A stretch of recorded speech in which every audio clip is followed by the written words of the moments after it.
Bem, meninas, eu lavei o chão. Eu lavo pouquinha água com desinfetante. Tá tudo limpinho, tudo arrumadinho. Aqui tá, menina, já limpei tudo. Já limpei tudo direitinho. Tá tudo arrumadinho. Esse aqui é o quarto deles, é uma suíte, né? Tá tudo limpinho. E eu já tenho aqui um vídeo no canal de como eu lavo esse banheiro, né? Eu saio jogando água em tudo, menos aqui, é claro, né? Passo aqui o óleo de lustramóveis.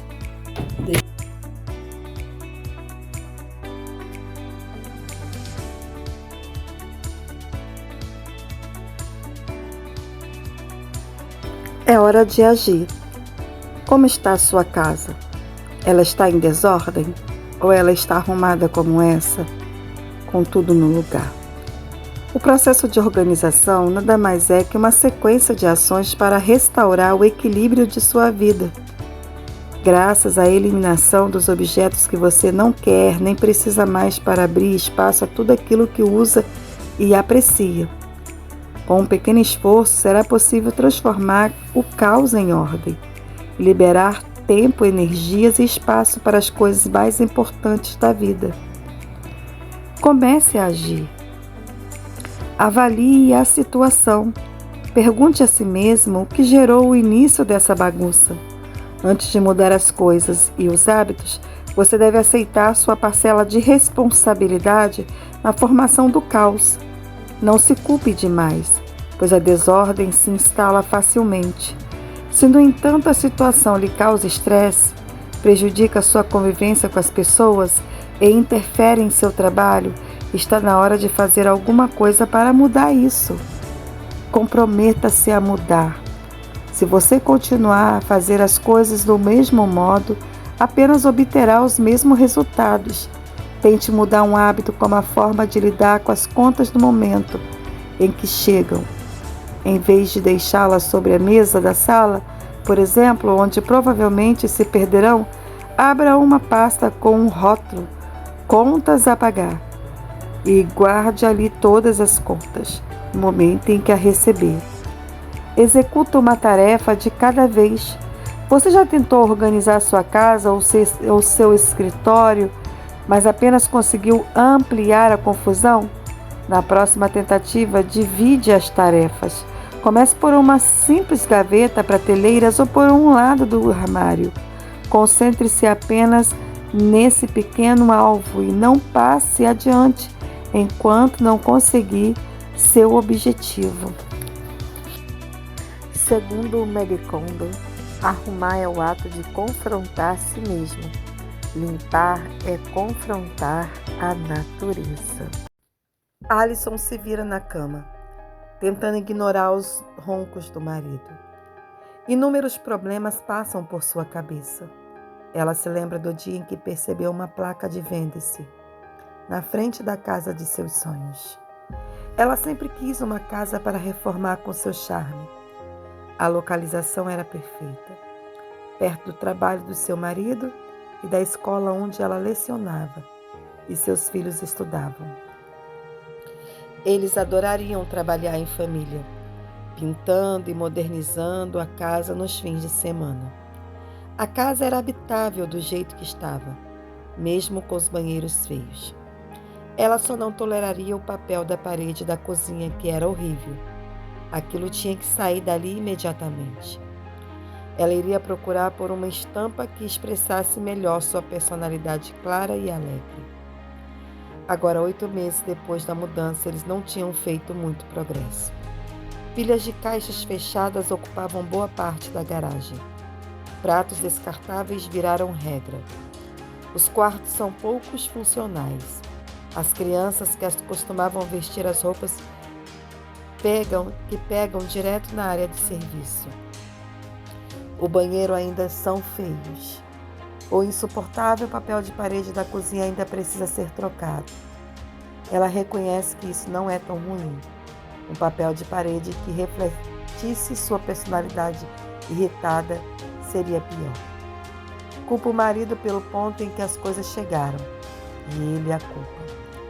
Ela não gosta da pessoa que se tornou, está cansada de viver no caos, não sabe por mais quanto tempo suportará isso. Bem, meninas, tudo parecia estar perfeito quando foi para comprar a casa. Alisson não enxergava os defeitos como de fato ela passou a enxergar quando entrou para casa. Eu não sei se o caos se instaurou por conta de uma condição financeira, em que a Alisson não teve a condição de mudar o papel de parede, de reformar o banheiro, de dar ali a condição do quarto ser funcional.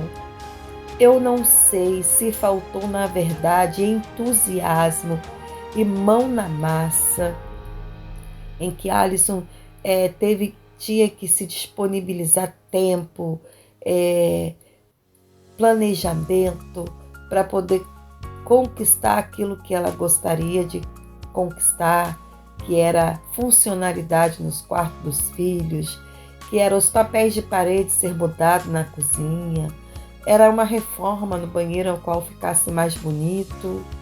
Eu não sei qual foi o problema aí, mas o caos se instaurou na casa de Alisson, de forma que agora o seu casamento estava sendo prejudicado. A sua família estava sofrendo. Seus filhos, por meses, pegavam roupa na varanda, na área de serviço, para poder se vestir. Não tinha funcionalidade nos seus quartos. Alisson não suportava mais nem o ronco do marido. E ela o culpava por todas as coisas que não havia feito. E ele também a culpava. Nesse momento, ninguém quer se sentir responsável pelo caos instaurado.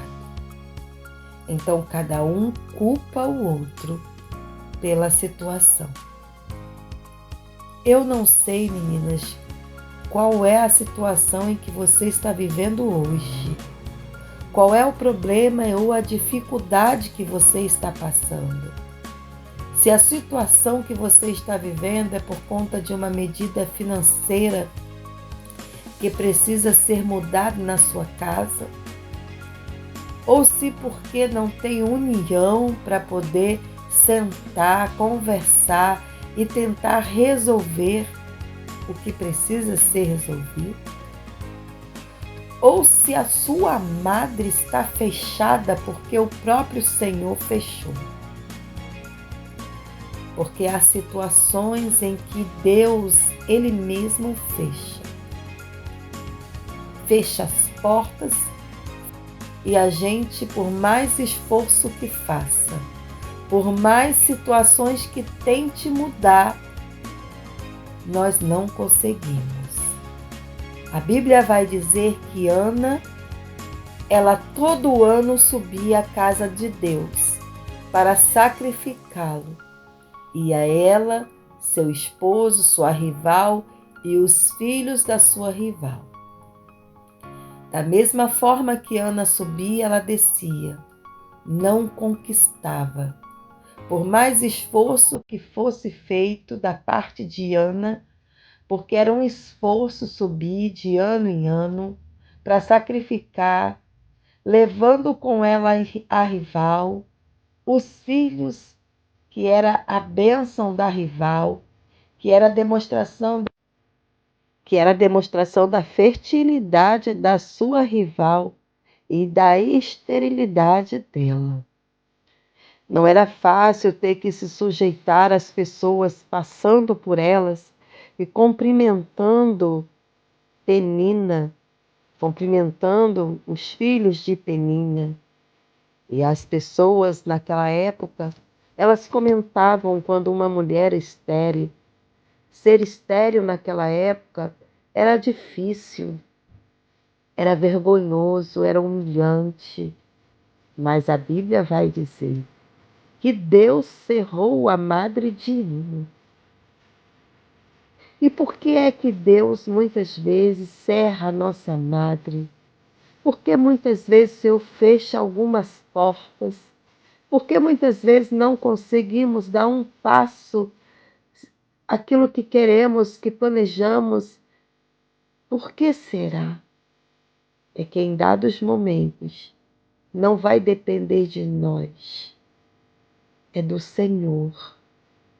Muitos culpam até o diabo, culpam as pessoas, mas não tem nada a ver com o diabo nem com as pessoas. Muitas vezes é o próprio Deus cerrando a madre, fechando as portas. E por que muitas vezes é necessário porta ser fechada, é necessário madre ser cerrada, muitas vezes bênção ser retida? Porque Deus, Ele quer nos ensinar, assim como Ele queria ensinar Ana, a dependência de Deus.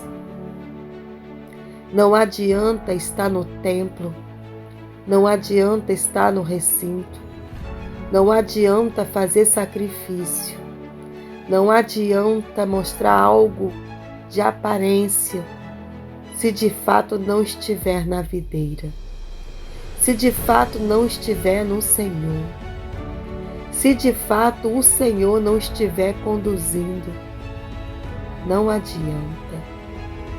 O caso é que Ana subia entristecida, amargurada, olhando para o problema, focando na esterilidade, esquecendo de se humilhar, de buscar, de orar, de clamar, de invocar a quem de fato poderia fazer. Quantos estão lutando com o seu próprio esforço, com o seu braço forte, achando que de si vai conquistar, vai conseguir, vai realizar? Pode ter até a aparência de que tem resultado, mas resultado não tem. Porque Deus, Ele é um Deus poderoso, faz como Ele quer, da maneira em que quer e conforme quer. Enquanto Ana subia, olhando para o problema, entristecida e amargurada, a ponto de rejeitar o que era sagrado, o momento em comunhão com a família, o momento em que ela deveria se alimentar, ela não comia, só chorava, entristecida, sentindo autopiedade de si mesmo, se sentindo a menosprezada, a coitada, a que nada tinha, e não valorizando o que de fato tinha, que era o amor do seu marido, que por vezes ofereceu a ela porção dobrado, se expondo aos seus filhos e até à segunda esposa, que era Penina, para demonstrar a Ana o amor que tinha por ela, que era maior. Ana não conseguia enxergar o problema de Penina, só enxergava a bênção. Mas Penina também sofria. Penina também era uma amargurada, que não tinha o amor do seu esposo. Além de ser a sua segunda esposa, não tinha o amor que ela gostaria de ter, porque o amor do marido era só por Ana. Se sentia aquela que só produzia, que só frutificava, que só tinha os filhos. E nós sabemos que para uma mulher gerar filhos também não é fácil. Não é fácil gerar um filho por 9 meses. A mudança no corpo, a mudança na mente, as situações de enjoo e toda uma situação, fora a responsabilidade depois da gestação. Penina, além de ter que passar por todas as situações, o seu marido não a amava o suficiente a ponto de amar menos Ana. O amor de Eucana era maior por Ana. Então, Muitas vezes estamos olhando para o nosso próprio umbigo, olhando para nós mesmos, esquecendo de olhar o problema do outro, de nos colocar no lugar do outro. É tal a palavra empatia que todos gostam de falar e pronunciar, mas não vivencia. Se colocar no lugar do outro.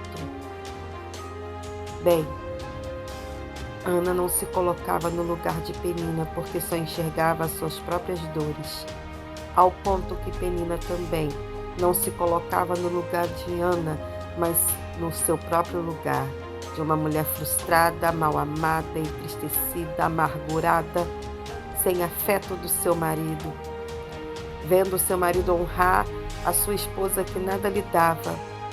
O posicionamento de Ana na casa de Deus em se humilhar, orar e chorar e buscar o Senhor em oração mudou sua vida de uma forma grandiosa.